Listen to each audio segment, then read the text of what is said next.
Hello everyone, this is साकिल लिटोरिया। Welcome back to the channel Navigate Institute. जैसा कि आपको पता है, मध्य प्रदेश के अंदर एक और वैकेंसी का अनाउंसमेंट हो चुका है। Madhya Pradesh power transmission company limited के द्वारा 2025-2026 के लिए अपना नोटिफिकेशन जारी कर दिया गया है और कुल 659 पदों पर यह भर्ती प्रक्रिया आपकी कंडक्ट होने जा रही है।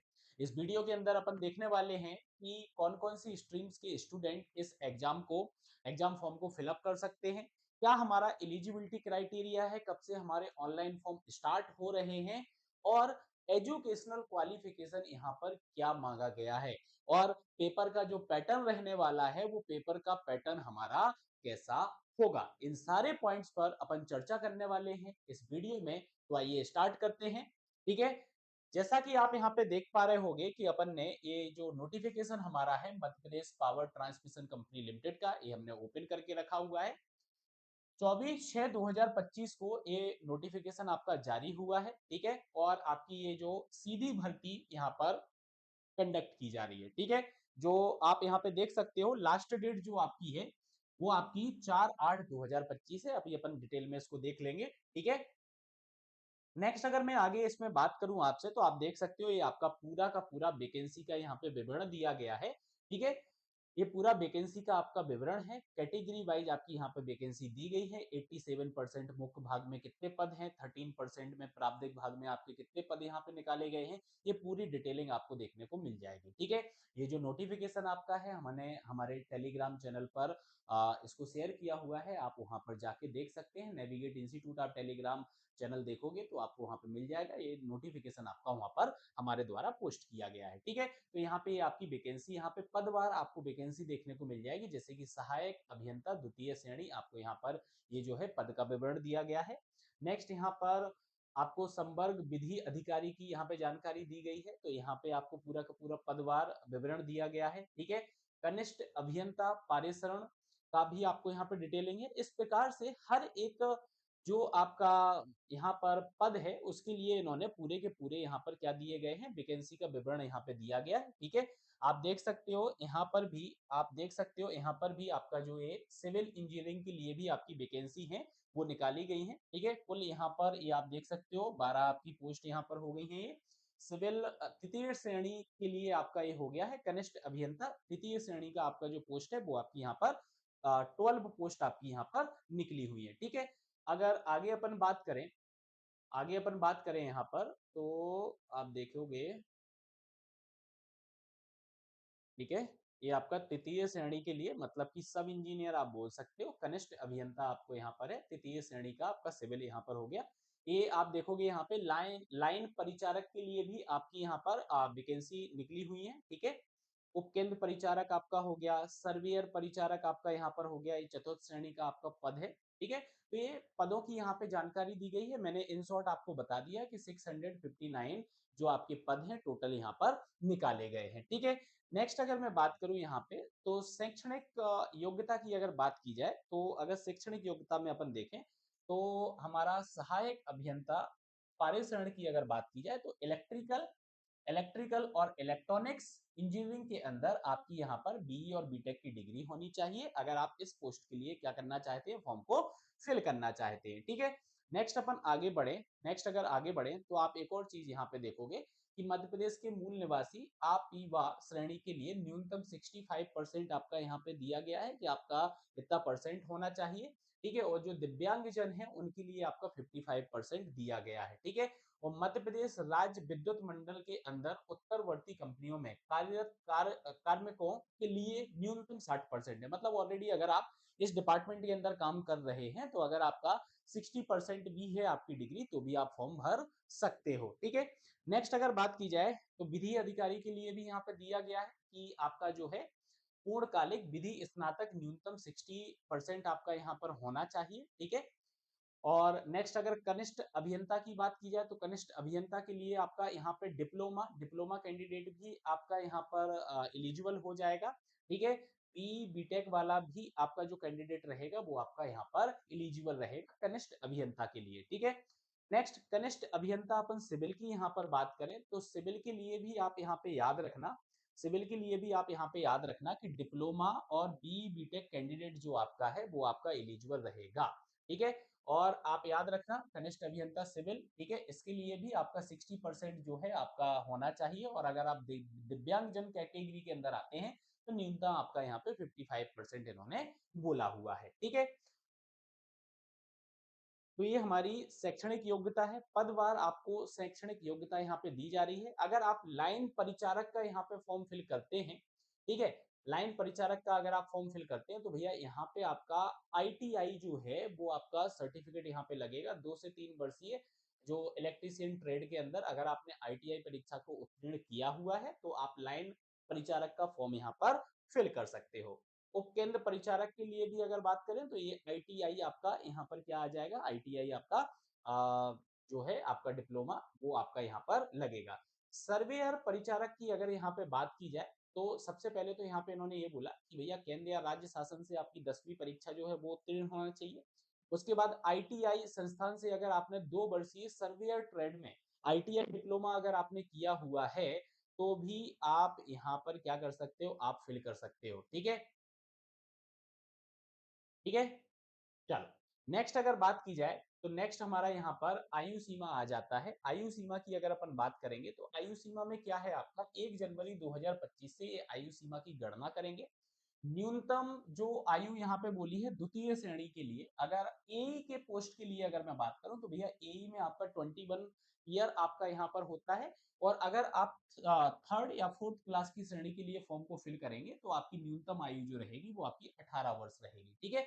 मतलब अगर आप सब इंजीनियर की पोस्ट के लिए, चाहे वो इलेक्ट्रिकल से अपन बात करें चाहे वो सिविल से बात करें, तो अगर आप फॉर्म भर रहे हैं, ठीक है, तृतीय श्रेणी की पोस्ट के लिए तो 18 वर्ष आपका न्यूनतम आयु रहेगा। और अगर आप एई की पोस्ट के लिए इस फॉर्म को फिल करेंगे तो फिर आपका 21 ईयर्स मिनिमम आपका यहाँ पर जो है एज होना चाहिए, ठीक है। अगर अधिकतम आयु की बात की जाए तो आप यहाँ पे देख सकते हो जैसे पुरुष वर्ग आपका जो रहेगा उनके लिए अधिकतम आयु आपकी 40 वर्ष रहेगी, ठीक है। मध्य प्रदेश मूल निवासी महिला अगर आपकी महिला कैटेगरी अगर आ रही है तो 45 आपका रहेगा।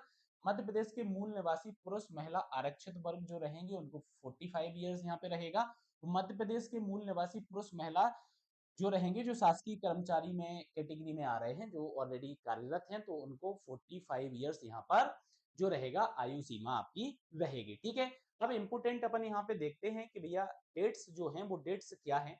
इन डेट्स में हमारा जो एप्लीकेशन फॉर्म है वो एप्लीकेशन फॉर्म हम यहाँ पर फिल करेंगे, ठीक है। तो इम्पोर्टेंट डेट की अगर मैं बात करूं तो इम्पोर्टेंट डेट जो हमारी है तो आप देखना यहाँ पे कि ऑनलाइन फॉर्म जो आपके हैं संभावित आपके 4/7/2025 से आपके स्टार्ट हो सकते हैं। 4 जुलाई से आपके ऑनलाइन फॉर्म फिल होना स्टार्ट हो सकते हैं और 4 अगस्त 2025 तक आपके जो फॉर्म है वो आपके फिल किए जाएंगे, ठीक है। तो आपको ये चीज याद रखना है यहाँ पे कि भैया क्या है आपका यहाँ पर 1 महीने का आपको टोटल समय मिलेगा फॉर्म के लिए। अगर किसी भी प्रकार की गलती हो जाती है तो आप यहाँ पर 31/7/2025 से 6/8/2025 तक क्या कर सकते हो, करेक्शन कर सकते हो, ठीक है। ये चीज आपको यहाँ पर याद रखनी है। आगे अपन बढ़े तो आगे यहाँ पे याद रखना है कि जब भी हम ऑनलाइन फॉर्म को यहाँ पे फिल करेंगे तो ये जो संबंधित दस्तावेज हैं ये दस्तावेज अपने को यहाँ पर अपलोड करना है। तो इनकी स्कैन कॉपी आप रख लेना क्योंकि फॉर्म भरने के टाइम पर आपको ये सारे के सारे दस्तावेज जो रहेंगे ये आपको अपलोड करने पड़ेंगे, ठीक है। तो ये आप यहाँ पे याद रख लेना, ठीक है। जैसे कि आपका कक्षा 10वीं की अंक सूची आपकी अपलोड होगी, मध्य प्रदेश का मूल निवासी प्रमाण पत्र आपका होगा, जाति प्रमाण पत्र आपका हो गया। ये जाति प्रमाण पत्र सिर्फ आपके आरक्षित वर्ग के लिए हो जाएगा, ठीक है। आय एवं संपत्ति का प्रमाण पत्र हो जाएगा, ठीक है। और याद रखना ये आपका यहाँ डेट इन्होंने मेंशन की हुई है 1/4/2025 के उपरांत समक्ष अधिकारी के द्वारा जारी प्रमाण पत्र लगेगा, ठीक है। तो जिन्होंने नहीं बनवाया है तो वो अपडेट करा लेना इस चीज को, ठीक है। तो ये सारे आपके यहाँ पे क्या हो जाएंगे, ये सारे डॉक्यूमेंट हो जाएंगे जो डॉक्यूमेंट अपने को यहाँ पर अपलोड करने हैं। नेक्स्ट अगर बात करें तो भैया ये जो फॉर्म हम फिल करेंगे तो कितना पैसा यहाँ पे लगने वाला है। अगर आप यूआर कैटेगरी के अंदर आओगे तो आपको 1200 रुपए यहाँ पे पे करने पड़ेंगे। जैसे आपको पता है Madhya Pradesh power grid corporation limited के द्वारा भी अभी रिसेंटली वैकेंसी आपकी निकाली गई थी, ठीक है। उसके अंदर भी आपके 1200 रुपए जो है वो 1200 रुपए आपकी फीस जो है आपकी लगी थी, ठीक है। उसके उसके अंदर भी अपने यहाँ से बहुत सारे बच्चों का सिलेक्शन हुआ है, इवन रैंक 1 स्टूडेंट भी अपने यहाँ का है, ठीक है। चलो, मध्य प्रदेश के मूल निवासी अनुसूचित जाति और अनुसूचित जनजाति मतलब कि रिजर्व्ड कैटेगरी की बात की जाए तो उनके लिए आपका जो यहाँ पे फीस रहेगा वो आपका 600 रुपए रहेगी। ठीक है, चलो आगे बढ़ते हैं। तो आगे चयन प्रक्रिया की अपन बात कर लेते हैं। तो चयन प्रक्रिया आपकी कैसी रहने वाली है यहाँ पे? यहाँ पे आपका सीबीटी टेस्ट पेपर होगा, कंप्यूटर बेस्ड आपका टेस्ट पेपर होगा। टोटल यहाँ पर 100 क्वेश्चन आपसे पूछे जाएंगे। टोटल आपके जो होंगे वो आपके 100 क्वेश्चन यहाँ पर पूछे जाएंगे। ठीक है, और 100 क्वेश्चन पूछे जाएंगे मतलब कि एक क्वेश्चन जो आपका होगा, एक क्वेश्चन जो आपका होगा 1 मार्क्स का होगा। एक क्वेश्चन आपका कितना होगा? 1 मार्क्स का होगा। मतलब टोटल पेपर आपका यहाँ पे 100 मार्क्स का होगा। वही पैटर्न आपका है जो आपका एमपी पीजीसीएल की अभी जो एग्जाम हुई थी उसके अंदर इन्होंने लिया था। ठीक है, 100 क्वेश्चंस आपके आने वाले हैं और 100 मार्क्स आपके रहेंगे। मतलब कि अभी जो पेपर हुआ ना उसके अंदर जैसे कि आपने देखा होगा 60 क्वेश्चन आपके टेक्निकल से थे, वो बाकी 40 क्वेश्चंस जो थे वो आपके नॉन टेक से थे। ठीक है, अभी इन्होंने अपना सिलेबस जारी नहीं किया गया है, वो अलग से यहाँ पे जारी करेंगे। ठीक है, वो अलग से जारी करेंगे। कंप्यूटर आधारित आपकी परीक्षा होगी और इन्होंने मेंशन किया हुआ है कि पाठ्यक्रम जो होगा वो आपका अलग से यहाँ पे प्रसारित किया जाएगा। तो जब भी इनके द्वारा अनाउंस किया जाएगा ये मैं आपको अपडेट कर दूंगा वीडियो के माध्यम से। ठीक है, चलो कंप्यूटर आधारित टेस्ट के अंदर जो न्यूनतम आपकी परसेंट यहाँ पे बोली है कि न्यूनतम जो कट ऑफ आपका रहेगा वो न्यूनतम कट ऑफ आपका 25% होगा। कितना होगा आपका? 25% होगा। तो ये चीज आपको यहाँ पे याद रखना है कि 25% कम से कम अपने को मार्क्स यहाँ पर लाना है।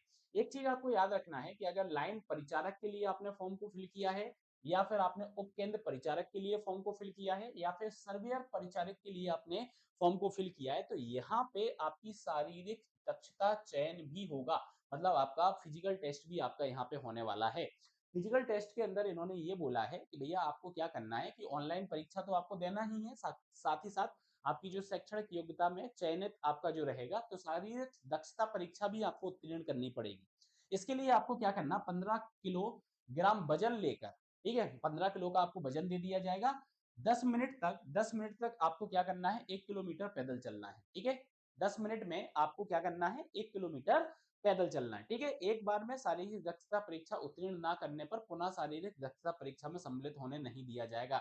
मतलब आपको सिर्फ एक ही मौका मिलेगा। आप अगर सोचो कि एक बार हम नहीं चल पाए, हम दूसरी बार ट्राई करेंगे तो दूसरी बार आप ट्राई करने नहीं दिया जाएगा आपको। ठीक है, तो भैया एक ही बार में आपको 15 किलोग्राम वजन लेके 10 मिनट के अंदर 1 किलोमीटर आपको पैदल चलना है। ठीक है, नेक्स्ट आगे और भी आपकी शारीरिक दक्षता के यहाँ पे पॉइंट दिए गए हैं। जैसे उम्मीदवारों को प्रावीण्य सूची के अनुसार शारीरिक दक्षता परीक्षण हेतु बुलाया जाएगा।